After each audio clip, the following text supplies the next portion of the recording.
Assalamualaikum warahmatullahi wabarakatuh. Perkenalkan, nama saya Nur Tarbiyah dengan NIM 1419119. Saya Maharani Sabila Ananda Putri, NIM 141191015. Assalamualaikum warahmatullahi wabarakatuh. Perkenalkan, nama saya Hani Latifah dengan NIM 141.19.014. Nah, pada presentasi kita kali ini kita akan mempelajari tentang kerangka konseptual, kegunaan, pengertian serta tujuan, karakteristik, kualitatif informasi akuntansi, serta pengakuan dan pengukuran, elemen laporan keuangan, dan juga kita akan mempelajari tentang bagaimana penyajian elemen laporan keuangan. Jadi, simak baik-baik materi kita kali ini ya. Yang pertama, saya akan menjelaskan tentang kegunaan kerangka konseptual. Kerangka konseptual berfungsi untuk mengatasi permasalahan pada bidang akuntansi yang belum sesuai standar akuntansi pemerintahan atau yang biasa disingkat SAP. Kerangka konseptual akuntansi adalah poin paling penting yang harus diperhatikan dalam setiap pembuatan laporan keuangan, sebab kerangka ini memiliki landasan dan fungsi tersendiri, yaitu yang pertama, berkaitan oleh SAP, konsep hingga tujuan yang sudah ditetapkan sebelumnya. Yang kedua, mengatasi permasalahan mengenai praktik dengan resiko yang tinggi. Yang ketiga, memudahkan dalam memahami serta mencari kebenaran pada laporan keuangan. Dan yang terakhir, yaitu membandingkan pelaporan keuangan di beberapa perusahaan. Selanjutnya, saya akan menjelaskan tentang pengertian kerangka konseptual. Kerangka konseptual adalah suatu konstitusi, suatu sistem koheren dari hubungan antara tujuan dan fundamental yang dapat mendorong standar yang konsisten dan yang menjelaskan sifat, fungsi, dan keterbatasan akuntansi keuangan dan laporan keuangan. Tujuan kerangka konseptual.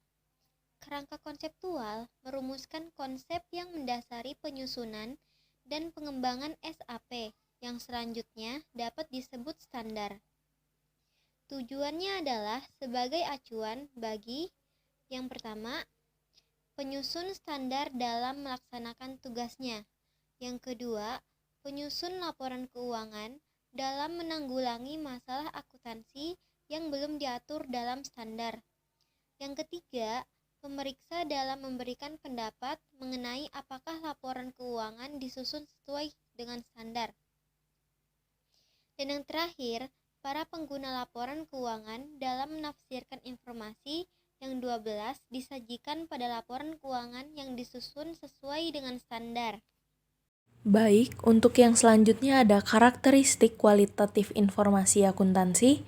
Yang pertama ada relevansi, menyiratkan bahwa semua item informasi tersebut harus dilaporkan yang dapat membantu pengguna dalam membuat keputusan dan atau prediksi. Yang kedua, keandalan. Informasi yang andal diperlukan untuk membuat penilaian tentang potensi penghasilan dan posisi keuangan perusahaan bisnis. Yang ketiga, dapat dimengerti. Kualitas informasi akuntansi yang memungkinkan pengguna memahami signifikansinya.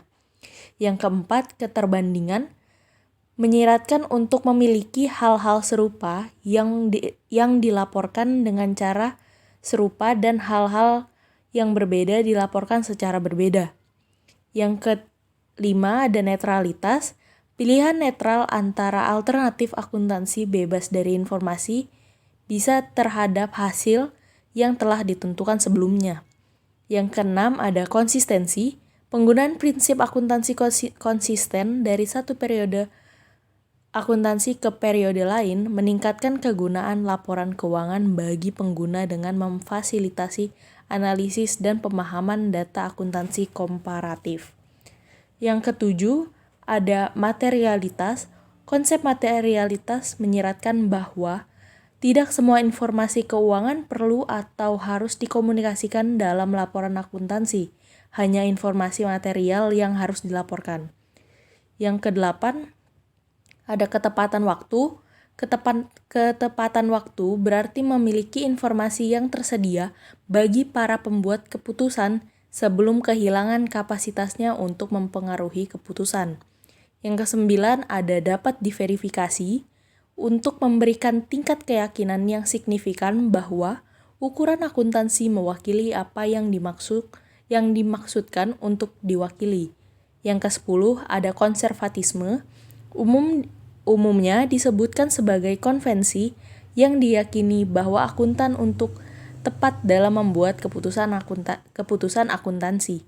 Yang ke-11 ada substansi di atas bentuk.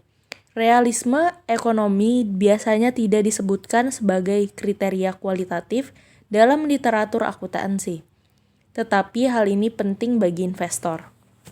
Baik, untuk yang selanjutnya ada elemen laporan keuangan, aset, liabilitas, dan ekuitas. Untuk aset sendiri mengacu pada sumber daya yang dikendalikan oleh perusahaan sebagai akibat dari peristiwa masa lalu dan dari mana manfaat ekonomi masa depan diharapkan mengalir ke perusahaan. Aset adalah apa yang dimiliki perusahaan seperti persediaan dan peralatan. Yang kedua ada liabilitas, mewakili kewajiban sekarang dari perusahaan yang timbul dari peristiwa masa lalu. Penyelesaiannya diharapkan menghasilkan aliran sumber daya yang mewujudkan manfaat ekonomi. Liabilitas adalah kewajiban perusahaan, misalnya kewajiban bank. Yang ketiga ada ekuitas, adalah aset dikurangi liabilitas, lebih sedikit kewajiban. Dengan kata lain, ekuitas adalah sisa aset-aset setelah mengurangi kewajiban. Baik, kali ini saya akan menjelaskan tentang pengakuan dan pengukuran. Pengakuan dalam akuntansi adalah penetapan terpenuhinya kriteria pencatatan suatu kejadian atau peristiwa dalam catatan akuntansi sehingga menjadi bagian yang melengkapi unsur aset, kewajiban, ekuitas, pendapatan LRA, belanja, pembiayaan, pendapatan LO, dan beban. Pengakuan diwujudkan dalam pencatatan jumlah uang terhadap pos-pos laporan keuangan yang terpengaruh oleh kejadian atau peristiwa tersebut. Sedangkan kalau misalnya kita berbicara tentang pengukuran dalam akuntansi, biasanya diartikan sebagai pemberian nilai-nilai numerikal kepada objek atau peristiwa perusahaan sedemikian rupa sehingga memungkinkan penggabungan pos-pos seperti total nilai aset atau pemilahan dari data sesuai dengan kebutuhan. Untuk lebih lengkapnya, saya menyajikan di slide tentang pengertian pengukuran dan juga pengakuan. Selain itu, saya akan menjelaskan tentang penyajian elemen laporan keuangan. Tapi sebelum itu, kita pahami dulu komponen laporan keuangan itu apa saja. Yang pertama ada laporan posisi keuangan, laporan laba rugi, laporan perubahan ekuitas, laporan arus kas, dan juga catatan atas laporan keuangan. Untuk lebih jelasnya akan saya bahas satu persatu. Baik, laporan keuangan pertama yang saya jelaskan adalah neraca. Posisi keuangannya seperti yang kalian lihat di slide, itu ada aset dan juga kewajiban dan ekuitas. Atau kewajiban itu bisa kita ganti dengan liabilitas, ya, kewajiban. Nah, aset ini letaknya ada di sebelah kiri. Itu juga komponennya terdapat aset lancar, investasi jangka panjang, tanah bangunan dan perlengkapan, aset tak berwujud, dan juga aset lain-lain. Sedangkan kewajiban dan ekuitas berada di sebelah kanan. Komponennya ada kewajiban lancar, kewajiban jangka panjang, ekuitas, dan rincian bergantung pada bentuk perusahaan ya. Jadi seperti yang kita pelajari di sebelum-sebelumnya atau semester sebelumnya, kalian sudah tahu kan bentuk neraca seperti apa dan inilah elemen laporan keuangan. Selanjutnya saya akan menjelaskan tentang laporan laba rugi. Di sana terdapat pendapatan, biaya, dan juga laba rugi, pendapatan biaya non operasi, laba sebelum pajak, pajak penghasilan taksiran, dan juga laba penghasilan bersih.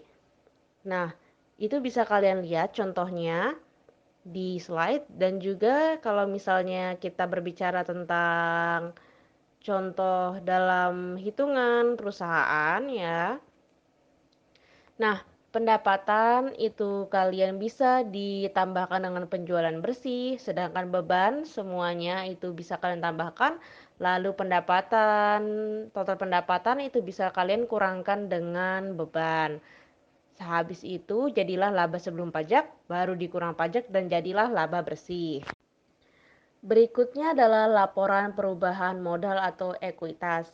Nah, komponennya itu ada modal awal, modal tambahan penghasilan bersih jika ada tambahan, ada juga prive, dan terkadang juga ada dividen ya. Untuk lebih jelasnya kalian bisa lihat di slide, itu bagaimana perhitungannya, sehingga menjadi modal akhir. Berikutnya, saya akan menjelaskan tentang laporan arus kas. Seperti yang kita ketahui, laporan arus kas itu sangat banyak, ya kan? Karena kas itu beda-beda setiap perusahaan. Nah, arus kas dari aktivitas operasi, arus kas dari kegiatan investasi, dan arus kas dari kegiatan pendanaan itu adalah elemen dalam laporan arus kas. Untuk lebih jelasnya, perhitungannya bisa kalian lihat dari slide.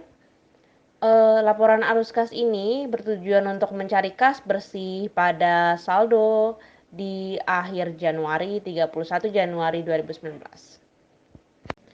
Terakhir itu adalah catatan atas laporan keuangan, teman-teman. Itu elemen yang terakhir dalam komponen laporan keuangan.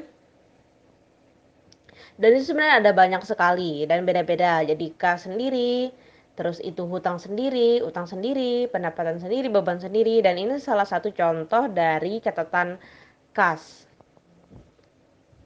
Jadi kas dan setara kas dan deposito berjangka itu masuk dalam catatan atas laporan keuangan khusus kas. Untuk lebih jelasnya bisa kalian lihat sendiri dari slide. Dan itu adalah akhir dari materi presentasi saya. Semoga membantu dan maaf jika ada kesalahan atau lidah saya yang keselimpet sedikit karena ya bahasa akuntansi agak ribet sedikit. Tapi ya kalau misalnya kalian banyak berlatih pasti sukses dan bisa.